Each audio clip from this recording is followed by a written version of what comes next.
প্রিয় দেশবাসী, শিশু কিশোর কিশোরী, তরুণ তরুণী সবাইকে জানাচ্ছি আমার সশ্রদ্ধ সালাম ও গভীর শ্রদ্ধা।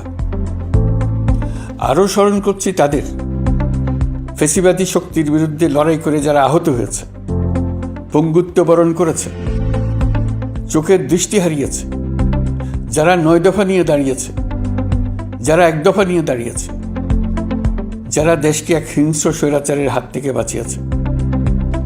আমরা অন্তর্বর্তীকালীন সরকারের প্রথম 100 দিন অতিক্রম করলে আপনারা জানেন কি কঠিন এক পরিস্থিতিতে আমাদের দায়িত্ব গ্রহণ করতে হয়েছে।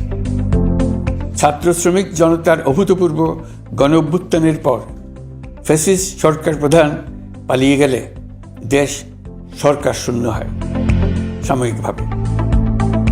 পুলিশ প্রশাসন এ সময় সম্পূর্ণ নিষ্ক্রিয় হয়ে পড়লে উদ্বেগজনক এক পরিস্থিতির সৃষ্টি হয়। স্বৈরশাসনে বিপর্যস্ত এই দেশকে আমাদের সবাইকে মিলে পুনর্গঠন করতে হচ্ছে। জুলাই আগস্ট বিপ্লবের পর আমরা এমন একটি দেশ হাতে পেয়েছি যার সর্বত্র ছিল বিশৃঙ্খলা। স্বৈরশাসন টিকিয়ে রাখতে আইন শৃঙ্খলা বাহিনীকে জনগণের মুখোমুখি দাঁড় করিয়ে দেওয়া হয়েছিল। বিপ্লব চলাকালে প্রায় 1,500 ছাত্র শ্রমিক জনতার শহীদে মৃত্যু হয়। আমাদের সরকার প্রতিটি মৃত্যুর তথ্য অত্যন্ত যত্নের সাথে জোগাড় করছে। এই বিপ্লবে আহত হয়েছে 19,931 জন। আহতদের জন্য ঢাকার 13টি হাসপাতাল সহ বিভিন্ন বিশেষায়িত হাসপাতালে চিকিৎসার ব্যবস্থা করা হয়েছে। প্রতিদিনই তালিকায় আরও নতুন নতুন শহীদের তথ্য যোগ হচ্ছে, যারা স্বৈরাচারের আক্রোশের শিকার হয়ে এই পৃথিবী ছেড়ে চলে গেছেন। পতিত স্বৈরাচার শেখ হাসিনাকেও আমরা ভারতের কাছ থেকে ফেরত চাইব। কেবল জুলাই আগস্ট হত্যাকাণ্ডই নয়, আমরা গত 15 বছরে সব অপকর্মের বিচার করব। অসংখ্য মানুষ গুম হয়েছে, খুন হয়েছে। এই সময় আমরা গুমের তদন্তে একটা কমিশন গঠন করেছি। কমিশন প্রধান আমাকে জানিয়েছেন অক্টোবর পর্যন্ত তারা 1600 গুমের তথ্য পেয়েছেন। অভিযুক্ত যত শক্তিশালী হোক, যে বাহিনীরই হোক, তাকে ছাড় দেওয়ার কোনো সুযোগ নেই।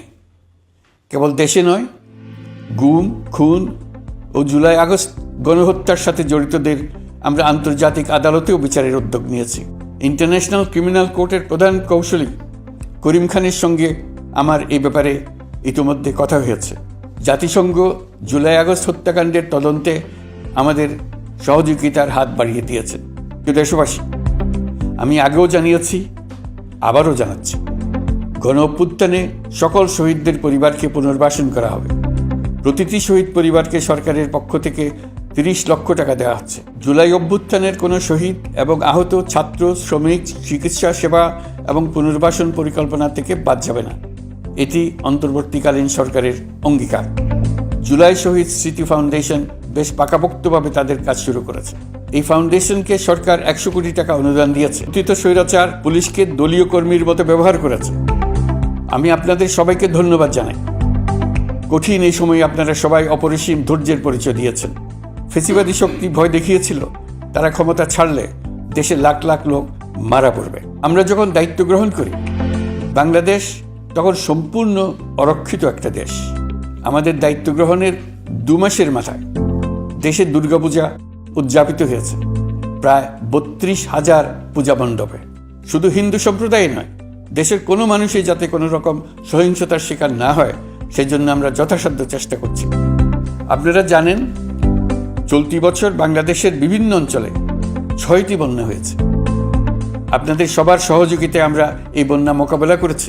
বন্যা মোকাবেলা ও বন্যা পরবর্তী পুনর্বাসনের লক্ষ্যে বিশ্বব্যাংকের $250 মিলিয়ন অনুদান এবং স্থানীয় অনুদানের মাধ্যমে 100 কোটি টাকারও বেশি অর্থ সংগ্রহ করা হয়েছে। বন্যার ফলে চালের উৎপাদন ব্যাহত হওয়ায় চাল আমদানিতে শুল্ক ছাড় দেওয়া হয়েছে। আসন্ন রমজানে নিত্য প্রয়োজনীয় দ্রব্যের সরবরাহ এবং দাম যাতে স্বাভাবিক থাকে, এই জন্য সরকারের বিভিন্ন কর্তৃপক্ষ ব্যবসায়ীদের সাথে নিয়মিত বৈঠক করে যাচ্ছে।